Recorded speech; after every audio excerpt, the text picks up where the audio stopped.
అందరికీ నమస్కారం.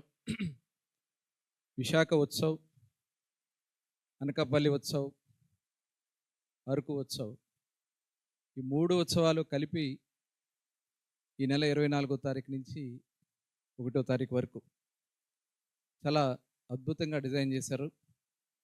మనస్ఫూర్తిగా ఏదైతే గౌరవ ముఖ్యమంత్రి చంద్రబాబు నాయుడు గారు కోరుకుంటా ఉన్నారో, విశాఖపట్నంలో ఏదైతే ఆంధ్ర రాష్ట్రాన్ని ఒక టూరిజం హబ్గా మార్చాలి, దానిక వేదికని ఎక్కడికక్కడ క్రియేట్ చేస్తున్నాం. దానిలో భాగంగా మరి కందుల దుర్గేష్ గారు కానీ, అదేవిధంగా టూరిజం డిపార్ట్మెంట్ నుంచి కానీ చాలా అద్భుతంగా డిజైన్ చేశారు. ఈరోజు కట్ అండ్ రైజ్ ప్రోగ్రాం కింద ముఖ్య అతిథిగా ఇచ్చేసిన గౌరవనీయులు కందుల దుర్గేష్ గారు, అలాగే డోలా బార వీరాంజనేయ స్వామి గారు, మంత్రివర్యులు అనిత గారు, అలాగే సంధ్యారాణి గారు, అలాగే వేదికను అలంకరించిన శాసనసభ్యులు కొనతాల రామకృష్ణ గారు, పార్లమెంట్ సభ్యులు భరత్ గారు, పల్లా శ్రీనివాస్ గారు, వెలగపూడి రామకృష్ణ గారు, ఇంకా వేదికను అలంకరించిన విష్ణుకుమార్ రాజు గారు, పెద్దలందరికీ, మీడియా సోదరులకి హృదయపూర్వక నమస్కారాలు తెలియజేస్తూ, ఇది ఒక మంచి కార్యక్రమం.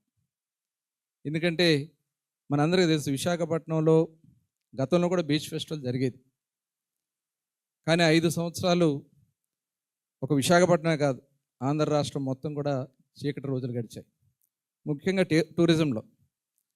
ఇప్పుడు దుర్గేష్ గారు చెప్పినట్లుగా విజయవాడలో విజయవాడ ఉత్సవం జరిగిన, గండికోట ఉత్సవం జరిగిన, నిన్న కాక మొన్న కోనసీమ ఉత్సవం జరిగిన, ఆవకాయ ఉత్సవం జరిగిన, ఈరోజు జరుగుతున్నటువంటి ఈ కార్యక్రమాలన్నీ కూడా ఈ రాష్ట్రంలో టూరిజంని డెవలప్ చేయడం ద్వారా ఎంప్లాయ్మెంట్ కూడా మనం క్రియేట్ చేయొచ్చు.